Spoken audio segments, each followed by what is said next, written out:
Končno je tukaj poravnava, katere se pa tokrat veselimo. Ja, tako je, 29.4. sta na vrsti Jupiter in Venera.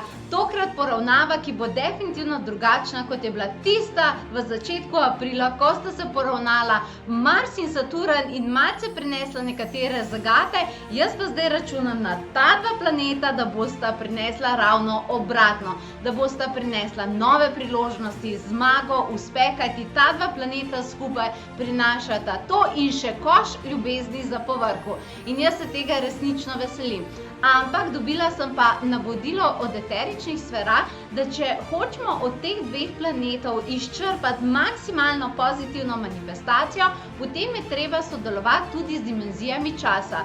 Prosim, ja, prav si slišala. Obeta se meditacija, ki bo uskladila tvoje želje in tvoj potencial in tisto, kar si ti želiš, da bi se zgodilo že včeraj, da se lahko zdaj zgodi v tem obdobju. Velikokrat imajo ljudje neke prepreke, časovne prepreke, se zdi, da neki si želijo, da se hočejo premakniti naprej, ampak zdi se, kot da čas ne posluša oziroma dela po svoje. In če si bila malce nestrpna, potem naj ti povem, da se na tem da delati. In da se dela s čudovito meditacijo, katero imamo v načrtu, da resetiramo časovne dimenzije, tvoje časovne dimenzije manifestacije. Zato, da lahko za sabo pustiš preteklost, vkolikor te je malce zasledovala in ti kreirala sedanjost, in da lahko povabiš nekatere stvari in svojo željo v svoje življenje hitreje, kot bi se odvile drugače. Tako da to se pa sliši zelo dobro. Ampak, ker je tako poseben večer, seveda ne manjka z moje strani tudi daril. Pa si le pogled, kaj so.